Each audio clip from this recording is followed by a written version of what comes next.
బెయిల్పై విడుదలైన కవిత. కేసీఆర్ బిడ్డను తప్పు చేయను ఎమ్మెల్సీ కవిత భావోద్వేగం. 5.5 నెలలు నన్ను అక్రమంగా జైల్లో పెట్టారు. అలా చేసిన వారికి వడ్డీతో సహా సమాధానం చెబుతా. అసలే మొండితనాన్ని నన్ను జగముడిని చేశారని వ్యాఖ్య. కవితకు బెయిల్. ఈడీ, సీబీఐ 2 కేసుల్లోనూ మంజూరు చేసిన సుప్రీంకోర్టు.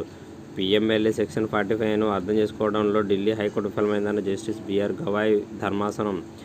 ఇదేనా దర్యాప్తు సంస్థల పారదర్శకత అని ప్రశ్నించిన ధర్మాసనం. ఆర్భాటం ఎక్కువ, పరిష్కారం తక్కువ. ప్రజావనరుల అర్జీలు ఇస్తున్న పరిష్కారం కాక ఆవేదనల జనం. దరఖాస్తుల స్వీకరణకి అధికార యంత్రాంగం పరిమితం. తొలి రోజు మాత్రమే కనిపించిన సీఎం. మరిన్ని రోజులు హడావిడి చేసిన మంత్రులు. మళ్లీ ప్రజాపాలన. వచ్చే నెల 15 నుంచి 10 రోజుల పాటు రాష్ట్రమంతా నిర్వహణ. రేవంత్. పల్కాపూర్ణాల మాయం.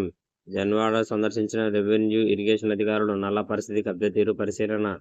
వేగం బజార్లో గజం ధర 10 లక్షలు. తాజాగా 10 కోట్లు పలికిన 101 గజాల స్థలం.